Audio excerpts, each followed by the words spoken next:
Alright guys, what is up? It is Gnomes. I'm here in a game between Markus and TinyDragon. We have TinyDragon on the left hand side still playing UDKF meta. And on the right hand side we have Markus actually playing SPFS Aquatics. How weird is that shit? It's a weird ass aquatic deck with some electric ideas, because if you have Swamp Thing, for example, with Tidal Wave or just water generation in any way, you can then play the Lightning Storm, which is then 15 damage. So any champion that is on water terrain, when you play the spell Lightning Storm, it does 15 damage. So you have some really weird champions in this deck by Markus. We have, for example, the Piranha Tempest.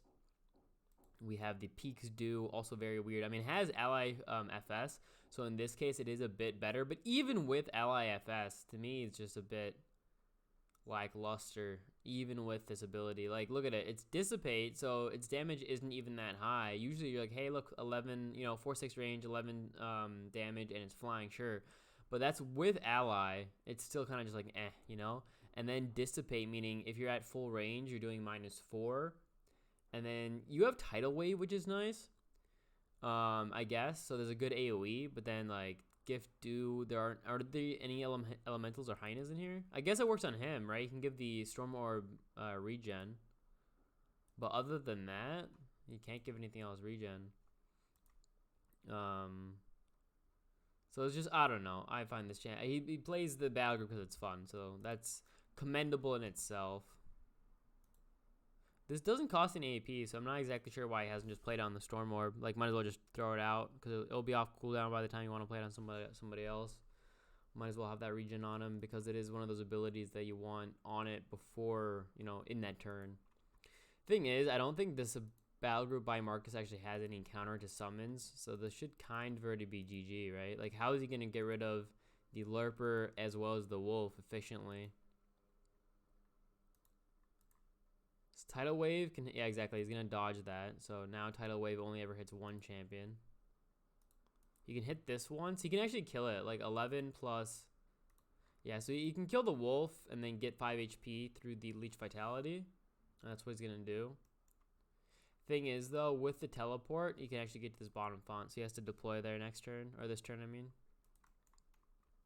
I should never like the Piranha Tempest myself. I like all the other piranhas, or three. I like 3 of the piranhas I like. This one I don't like, and the other Berserker one I don't like. To me, it's just so awkward to have a Berserker champion. I guess if you have Undertow, it would work. I wonder if he plays Undertow. Probably, right? Life Siphon Jolt. Jolt also seems awkward, right? A Jolt on a Berserker champion where you're basically one-tapping everything anyway. I don't know. I guess Jolt is nice with the Storm Orb because of the Spark Curse, so maybe that's why he plays it. Like, it's an alright champion, but for 77 Nora, what is nice though is the 8 speed, 17 damage. Right now it gets +1 speed from the semi-aquatic as well as +1 from the Berserker, so it's at +2 and all. So 8 speed, 17 damage is nice, meaning that anything that's in range of the champion when it comes, at full HP or full AP, then it will be at it will get double tapped, but other than that, it'll be hard for it to double tap. Evasive 2, I don't know. It's okay. It's an alright champion, has good damage, kind of tanky because of evasive and life siphon, but I feel like with 0 defense and 50 health, it's gonna generally die too quickly for its Snora cost. If it was at like 73, 74, I mean 17 damage is nice. But if it hits once, is there any way to give it AP? Because that's when this thing gets scary, right? If it can ever double tap, then you're like, oh, fuck, But usually it'll just one tap and then it'll die the turn after. It'll do like in all maybe 2 hits in the game. I don't know. Maybe it's just me. But yeah, if there's a way to give him AP, then he's not bad. Because like 1-2 range is nice. All right, so he's gonna be retreating with a strategist. Again, like I said, the real thing that TinyDragon is afraid of is the Tidal Wave. Okay, plays the command block here on the Warden. So now Markus has to make sure that if he's going to be attacking the Warden, he has to kind of attack it from range. And like I said, we do have the 1-2, so he can do that. 1, 2, 3, 4. He's actually 1 out of range. Good positioning here to be out of range of the undertow. And this relic is a summon. I was gonna say this is a summon relic. This actually doesn't contest.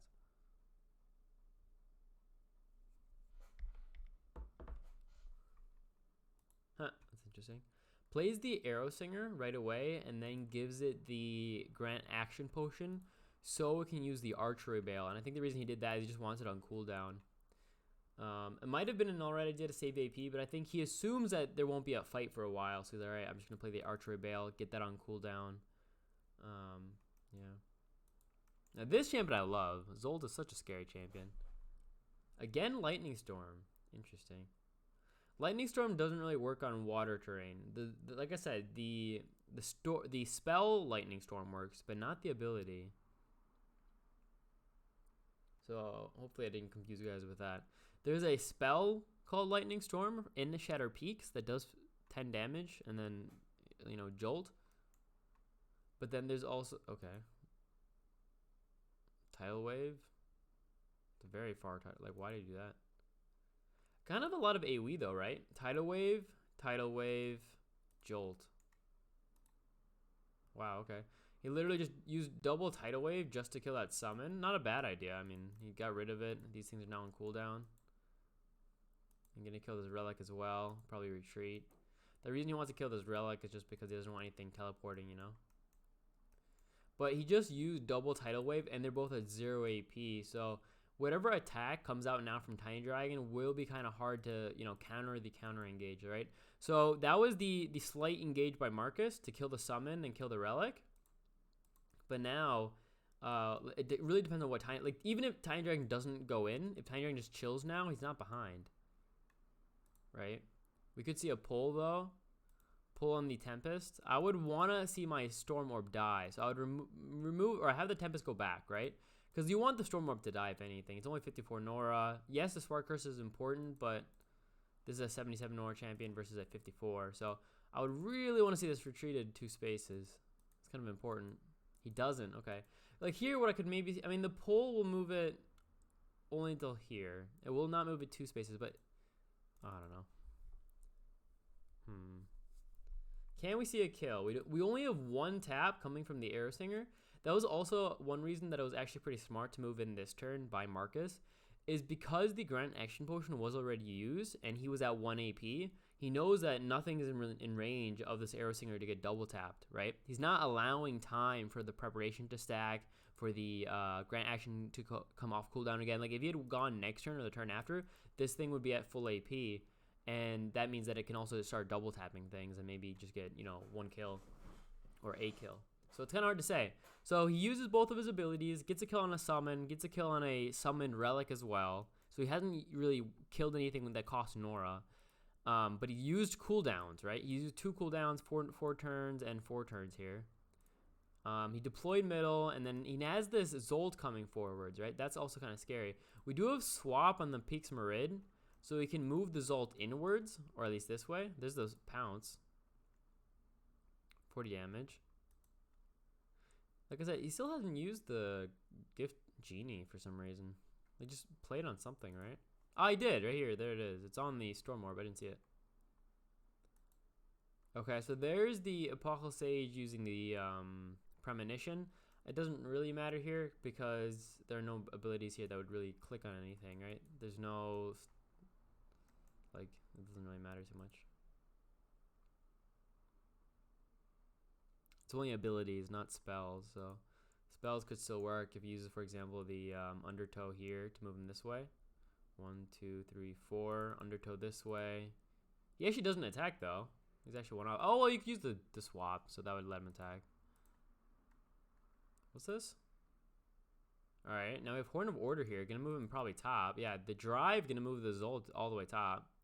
All right, so now he knows. He has this 81 Nora champion that is now top. So he has to watch out, right? The Nora's, there's 81 Nora up here that's not doing anything in the fight. So the real play here is just to see if he can get this queen kill. Is there going to be an Eater ability on him, though? No, not yet. There could be another spell on him, though. Now he's cursed because of this Spark Curse. He can swap still. right? Does he have this kill? I don't think so. He's just, yeah, I don't see it. He has like 11 damage if he swaps, and that's it. But I mean, this thing's not super scary at the moment with 5 speed. Just get out of it, get out of range, right? Just go here and it's fine. He already used pounce, right? Was that last turn? I think he already used pounce. I'm not sure though. Here, wait, 13. Whatever. Now we have the peaks due. Gonna attack once. Gonna deal 11 minus 2 would be 9.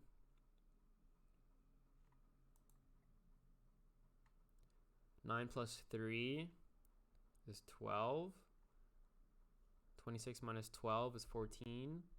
He needs 14 damage to kill the queen. With the drive, now it's 13 damage. He still needs another 10. 10, yeah, 10. There you go. Gonna use the lightning storm here. Is that a perfect kill, actually? Yeah, perfect kill. I don't know. He kills the Queen of Naru. Does have to use 45 Nora there and a pretty important spell, right? Lightning Storm generally will deal 15 damage. It was a perfect kill, which was dope with that drive, right? He had to use drive and he had to be in range for the dissipate. So it was a perfect kill, which is cool to see for sure. But thought process wise, was that important, right? Let's think about it this way. It was a good kill, but what did he, force because of it? He doesn't get the Nora Globe. He had to use 45 Nora. And he's going to let his Marid die. Marid is very important to allow for these swap kills to happen, right? And to allow the Marid Tempest to go in. I would have actually that turn liked to have seen him not even go for that kill. Just move back out of double tap range and then just attack it once or twice, right? And then don't even do anything else. Because now he's going to give up these 2 Nora Globes. Well, he gives up 1 for sure.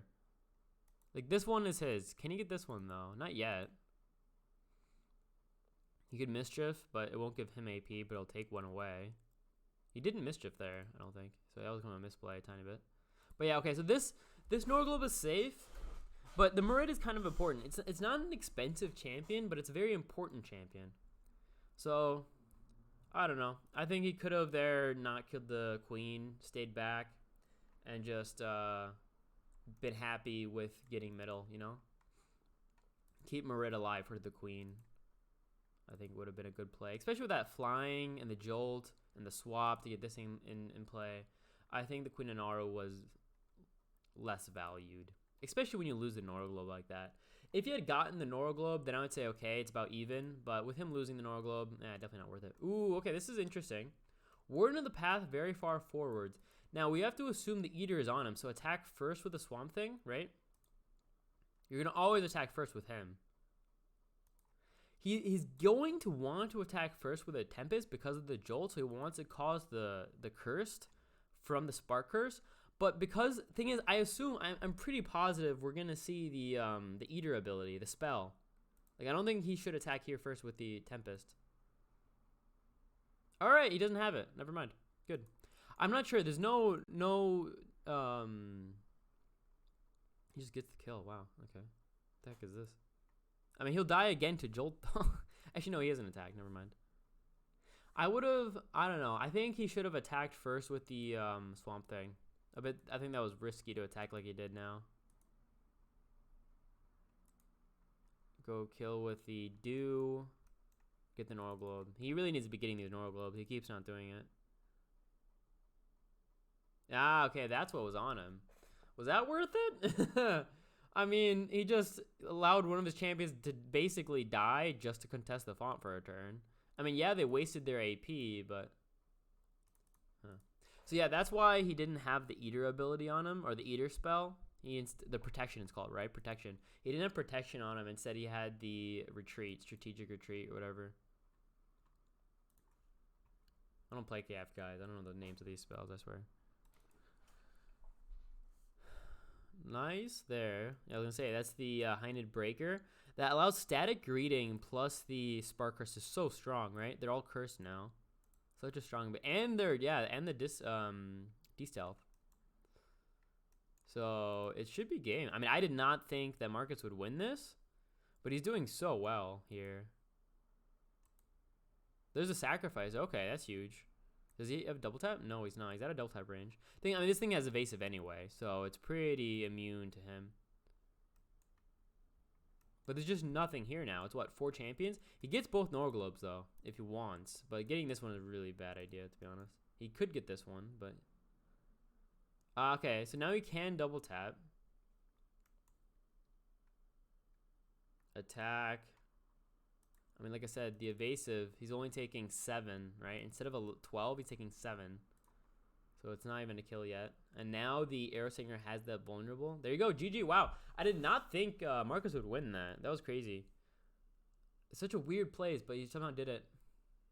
I thought the play with the Marid was like meh. But I think what happened there, why he won that so, like, actually quite convincingly, is TinyDragon's deploys were bad. Like, he had like 3 supports out. I'm like, dude, what's your front line? He had no front line. Right? Interesting. I should watch the replay again. That was cool. GG.